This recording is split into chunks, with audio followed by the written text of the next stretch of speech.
Welcome to the second presentation where we're looking at the book of Leviticus. We saw it towards the end of the previous presentation how Moses had been directed by God to tell the people that was their future. They were to be a kingdom of priests and a holy nation. And Leviticus, the next book, works out the practical implications of this, set in a desert context, but taking them forward into their life, which would become the life of a nation.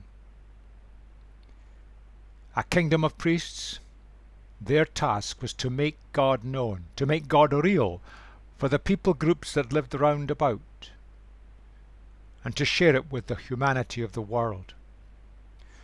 And they were to do it by quality living, fulfilled living, living the way God intended our lives to be, rich, full, and exciting. And Leviticus is working out how this would work for them. So the book is compiled in the days of Moses, and is to give a framework, not a rule book, a framework for desert living. But that living would continue on when they became a nation. It was to prepare them to move forward, to fulfill as a nation what God had for them to do, to make God known to the wider world.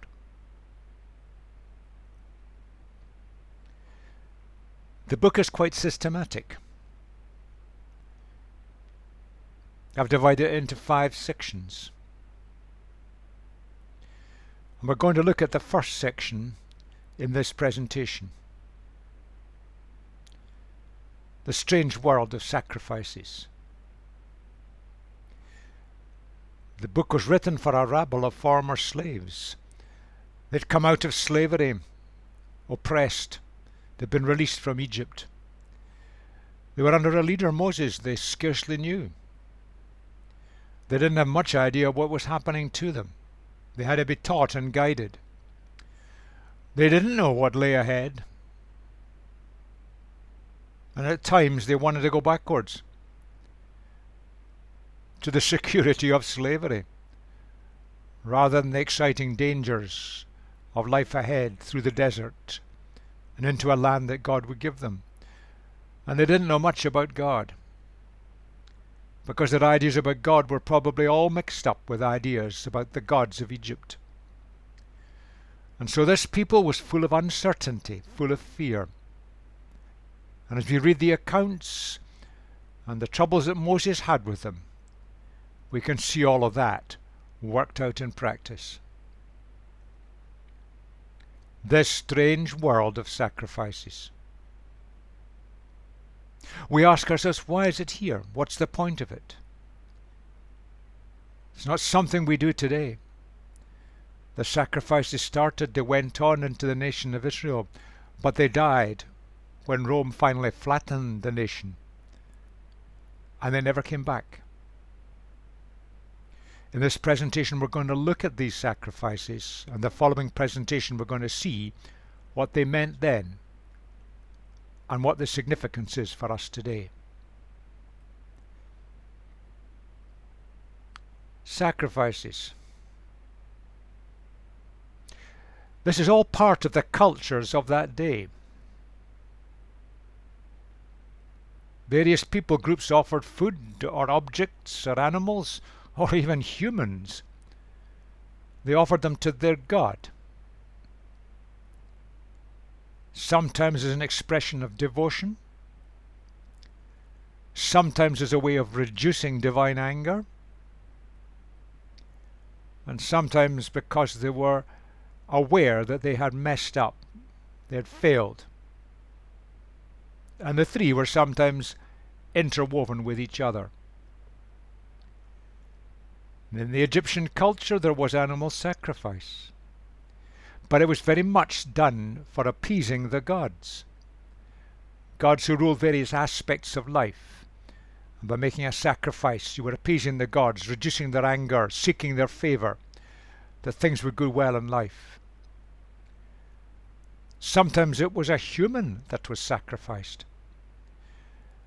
Again, it comes back to appeasing a god. But this happened particularly when there was some major disaster, and they felt that this was an expression of God's anger. So some human was sacrificed. But in Canaanite culture there was child sacrifice.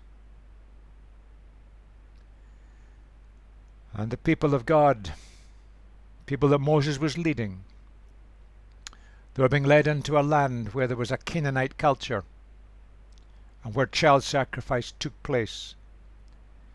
And they were told to have nothing to do with it. So that's the kind of context of sacrifices at that time. And some of that comes across. But it wasn't quite the same. For the people of Israel, there was to be only one God. God who made everything. God who is an integral part of life but separate from his creation. God who knew what was best. And sacrifices could be an expression of devotion to that God. The God of purity, the God of glory. And so in the sacrifices, there was encouragement to give God the best, because he was worthy of the best. That was much stronger in the sacrificial system that's set out in Leviticus. A recognition that God is absolutely morally and ethically perfect, and we human beings are definitely not perfect. And we keep doing things wrong, sometimes deliberately because we think we know best, sometimes selfishly, sometimes just a mistake, but a recognition of our human failure. That was a very strong element in the sacrifices of Leviticus. And basically the people were saying in that sacrifice, I know I've messed up, I admit it, now I want a better way.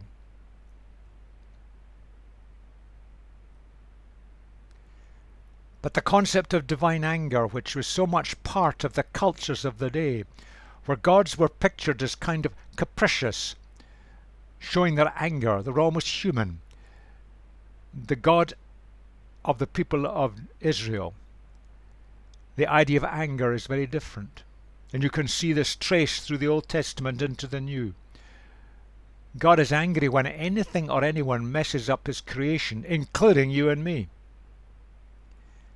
It's not an anger where God is like a kind of heavenly policeman waiting to drop upon us like a ton of bricks. That's not the picture. God wants the best for us. And in the same way as a good parent wants the best for their child, and is disturbed and upset when the best is messed up or spoiled in any way, so God is angry when anything or anyone messes up his creation. We don't have to appease God's anger in the way of the other religions. God wants the best. God is love.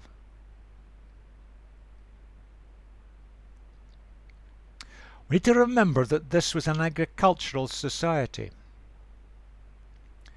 They were traveling through the desert with limited possessions, but they had animals. And in due time they would be able to grow crops. So animals are very precious. And the produce of their crops is very precious.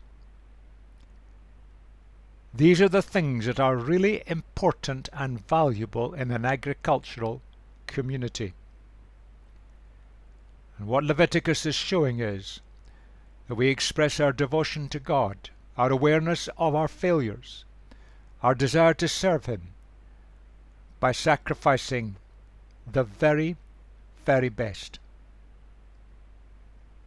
And you can see that in the sacrifices that are described. They're expressions of devotion. Expressions that God is perfect, separate from me, and I've messed up. We become aware of our rebellion. So the sacrificial system highlights human rebellion, human messing up, human failure, and a desire to go a better way. And someone has described it that way. The sacrifice, the system of sacrifice is described in Leviticus. They emphasize the cost of sinful humanity. We've rebelled, and yet we're coming into contact with a holy God who is perfect in every way. And it gives a reverence and a respect.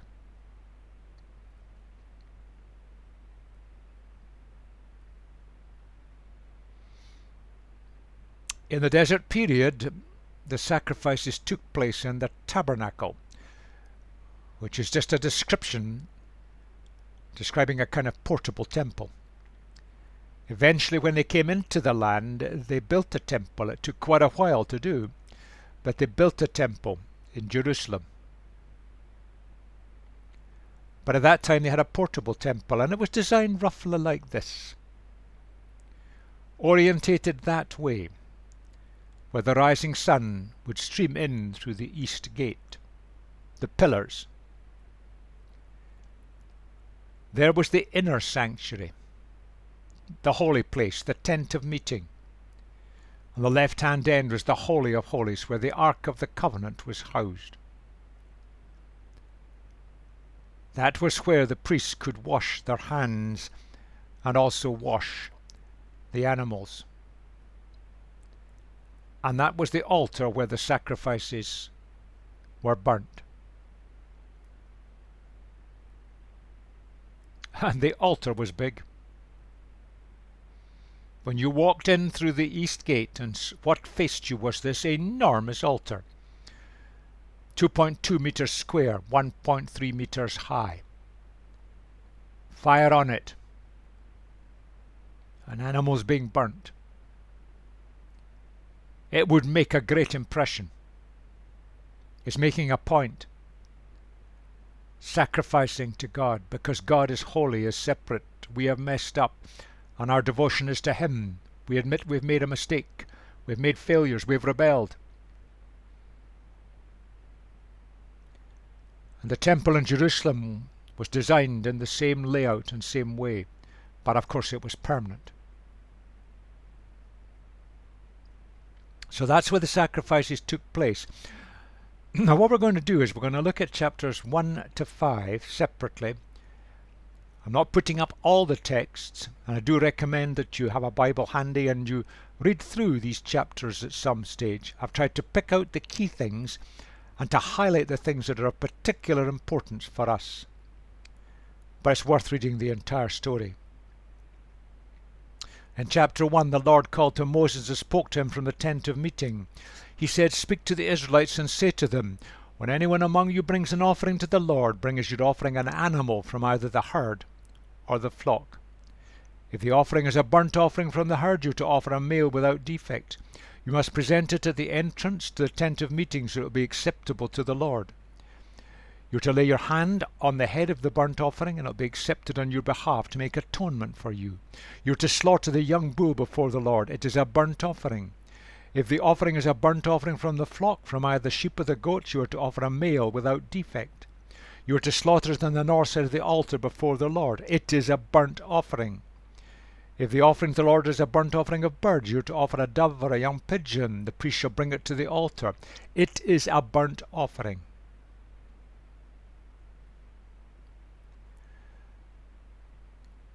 That's a very strong set of words there. The call to Moses, the instructions. Sacrifice is at the heart of worship. It would be for the people of Israel. They were beginning to learn it as they moved through the desert. It moved into a greater level when the temple was built in Jerusalem. It's at the heart of the nation. It's at the heart of the yearly cycle of events. It's a heart of worship, an expression of our devotion, our awareness of who God is in His perfection, our awareness of our rebellion, our desire to go a better way. It is at the heart of worship. And the tent of meeting, that was in the picture before. The inner place, it symbolizes the presence and direction of God. That's where God spoke to Moses and gave instructions. An offering to the Lord. Now, this is a general term, but the sacrifice is personal. The person brought the animal to the tabernacle. It was costly, perfect, and the best. The picture is of the best animal, a male, because they couldn't breed. And it was a demand. You shall offer your offerings, is what it says in the original. And when you get the same word said twice, offer, offering, that is stressing. This wasn't an optional extra. This is an expression of their devotion to God, their need to put right their rebellion. And where they could meet God, express that devotion by giving of their best of their flocks or herds.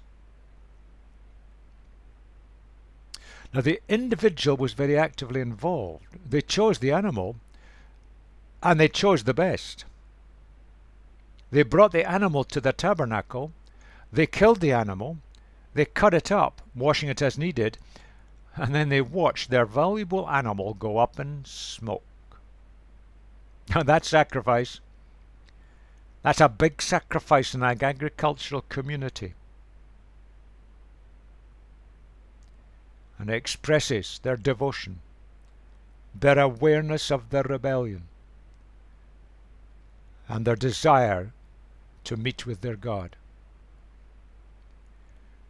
You see, God is holy,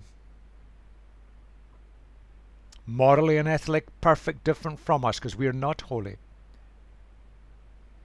And God had taken this rabble of slaves from the land of Egypt, and He'd set them free.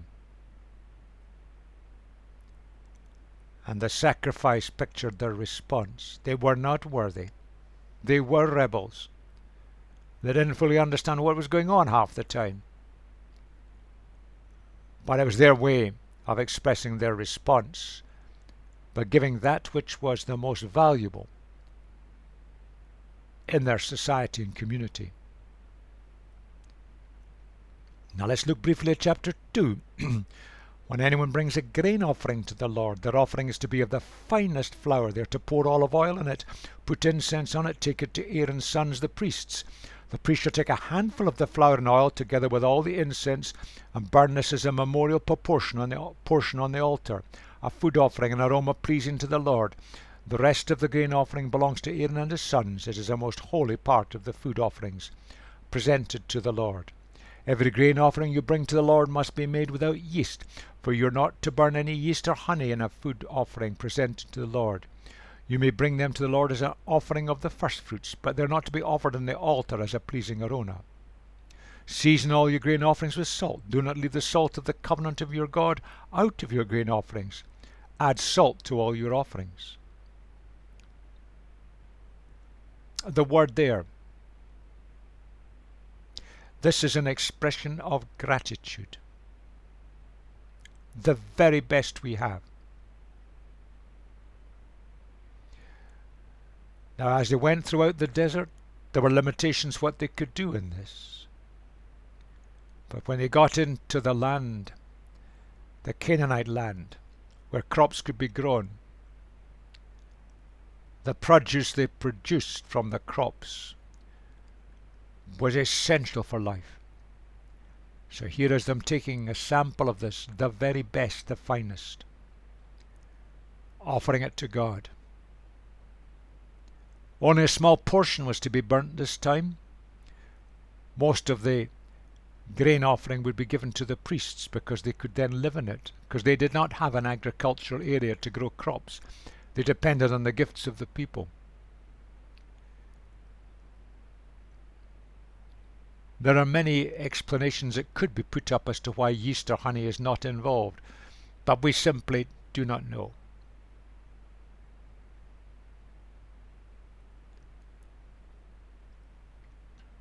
Now let's move to chapter 3.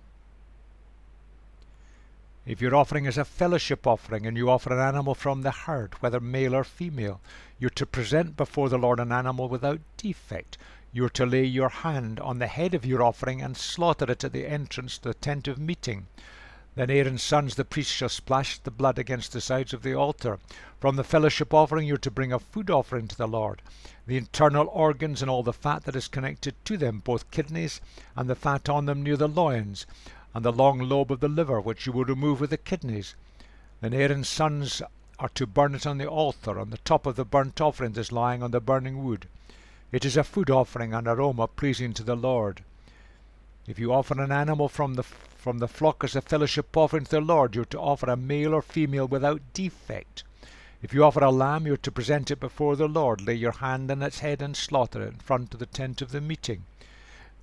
If your offering is a goat, you are to present it before the Lord. Lay your hand on its head and slaughter it in front of the tent of the meeting. Then Aaron's son shall splash its blood against the sides of the altar.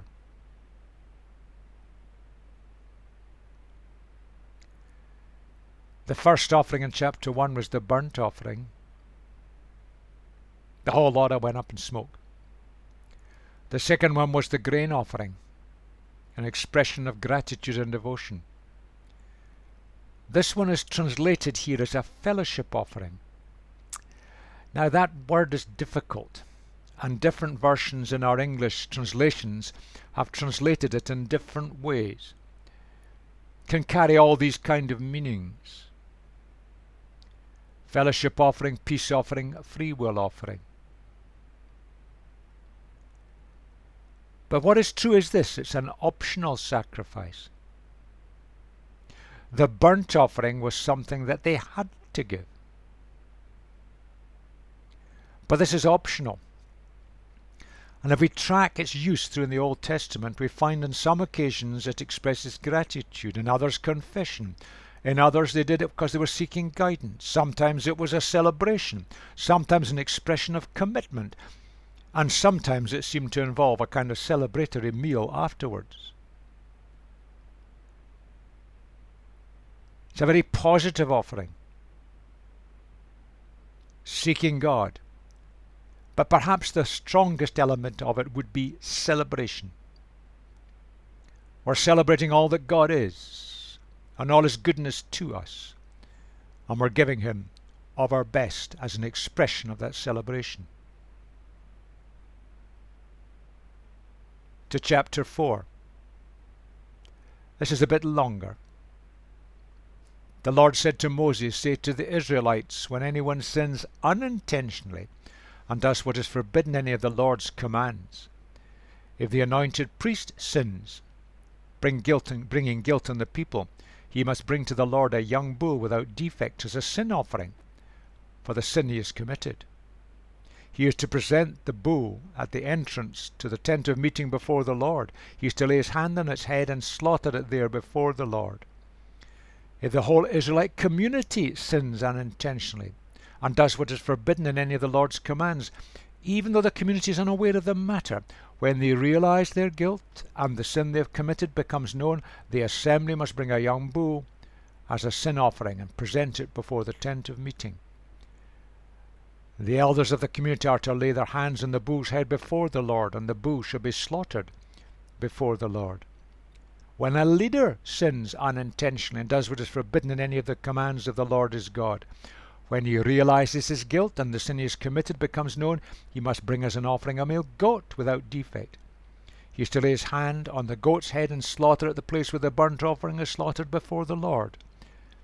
If any member of the community sins unintentionally and does what is forbidden in any of the Lord's commands, when they realize their guilt and the sin they have committed becomes known, they must bring as their offering for the sin they committed a female goat without defect.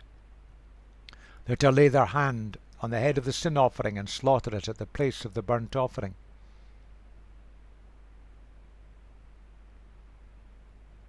Sin offerings for unintentional sin. And it focuses on the priest, then the wider whole community. when a leader of the community, or an individual within the community. But the same principles apply to all. Overall, chapter 4 speaks of sin offerings.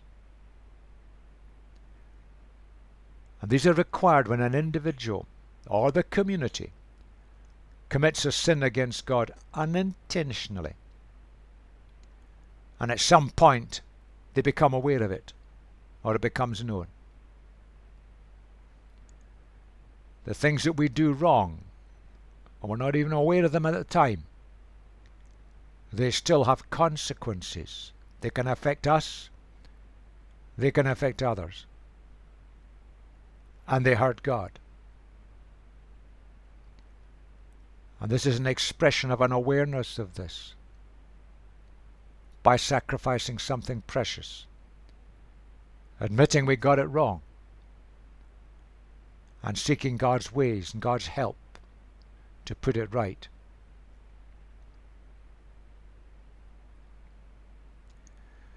In this chapter, when anyone sins unintentionally, now the word there, broad word, but when it's translated into the Greek in the New Testament, carries the idea of missing the mark. We've not achieved what we meant to achieve. We haven't hit the bullseye. And it's directed here at the anointed priest. That probably means the high priest, or the whole community, or a leader in the community, or indeed any member of the community, unintentionally.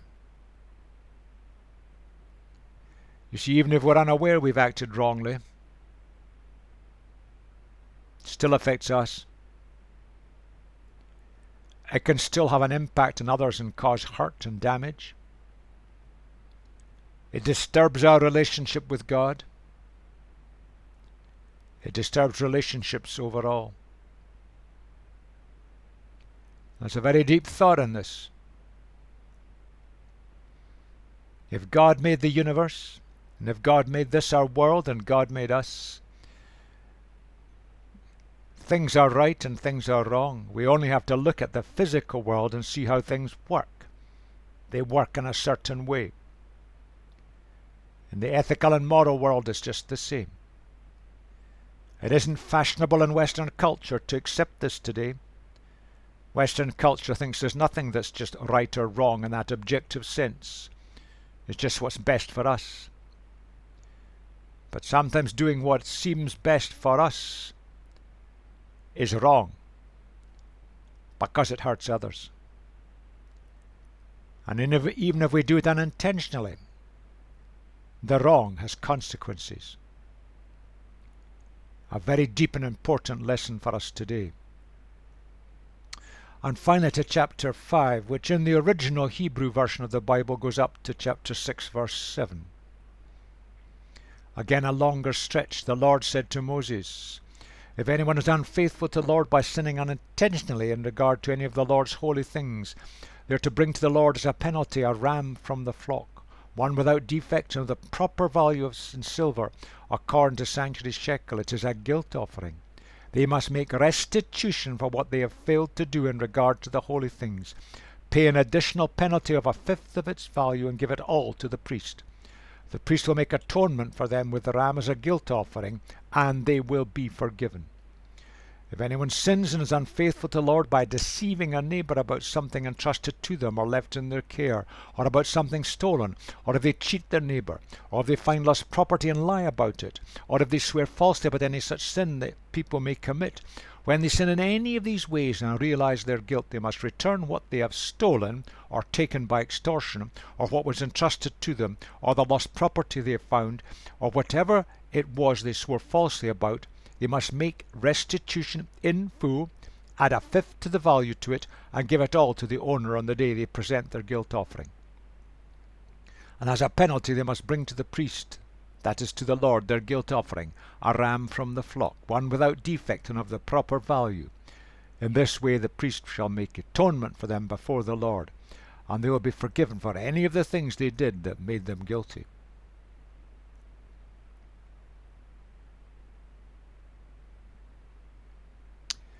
A very deep principle here. Some of it may be unintentional, some of it may be deliberate. Doesn't make any difference. It must be put right. What was done wrong must be reversed, and then there must be a reparation, plus 20%. And the sacrifice was made to symbolize all this and to make it very tangible. When we do things wrong, deliberately or unintentionally, they must be put right. And here we have a principle, practical in the context of the community of the day. A reparation, restoration of all that was done wrong, and 20% added on top.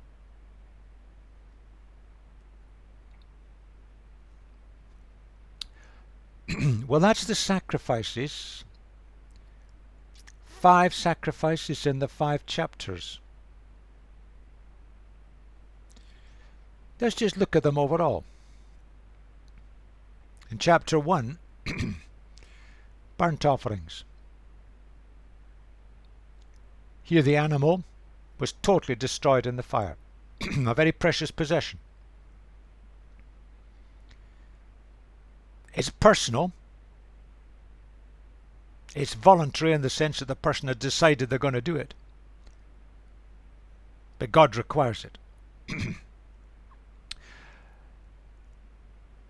In this case, as in some of the other sacrifices, the hands of the person are laid on. Now the word means pressed hard on the animal. Basically what they're saying is an admission that things have gone badly wrong. They have rebelled, they've sinned, they've made mistakes, whatever. And they're transferring it, as it were, to the animal. I'm giving it up. Something very precious to me. As a declaration, I'm aware of what I've done, and I want it put right. Blood of the animal is splattered on the sides of the altar.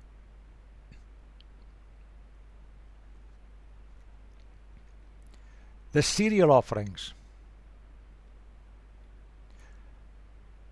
Grain, but only a portion was destroyed in the fire. The rest was given to the priests for food.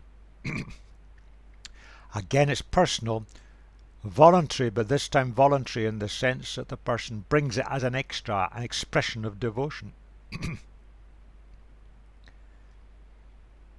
I've called it a peace offering here. We saw that 3 descriptions are used. This time only part of the animal is burned. The individual brings it. They choose to bring it. As it were, it's an optional extra. Again, the hands are laid on, expressing the awareness, rebellion. And blood is splattered on the sides of the altar.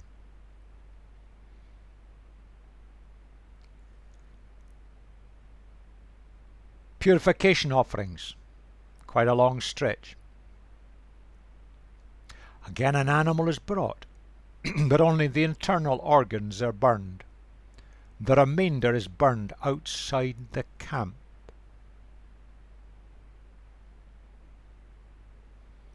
Again, hands are laid on, pressed on. Person admitting that they've done it wrong. Blood splattering is described, but where it is described depends on who's made the offering. And if you look at that in detail, you find that the more important the person is in terms of their responsibilities, the closer it gets to the Holy of Holies. And then through most of chapter 5 and into chapter 6, which in the original was chapter 5, what I've called the Reparation Offerings, where the ram or monetary equivalent plus 20%. Things have to be put right and restored plus 20%. A ram specifically. Sometimes it's unintentional sins, sometimes it's deliberate. Both cause damage.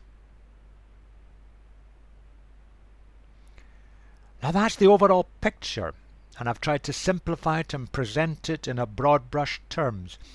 It's worth reading it through and looking at the detail of it. But there are big questions for us today. Why sacrifice? It was an enormously gory and messy process, and people were losing very precious possessions.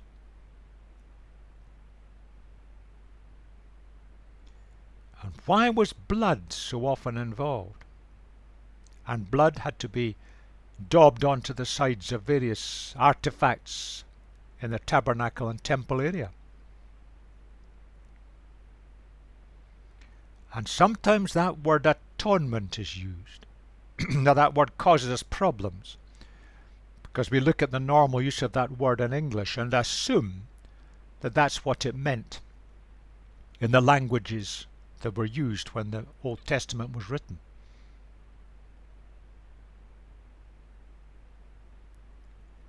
For those who are very critical of the Bible, and there are plenty of these people around society, they look at this and they say, what kind of God would mandate all of this? They fail to recognize the context. Here was a people group whom God had rescued from slavery, going through a difficult period in their life through the desert, heading towards the land that we now know as the land of Israel, Palestine today. The context is all important, because these sacrifices have meaning. And it's the meaning that's important. And it goes on down through history, that meaning. But it has to be seen in the context of sacrifice and the cultures of that day.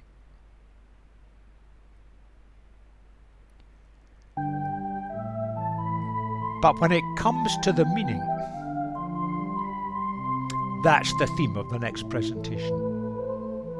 Because we're going to look at them, tease out the meaning behind these sacrifices and its significance for us today.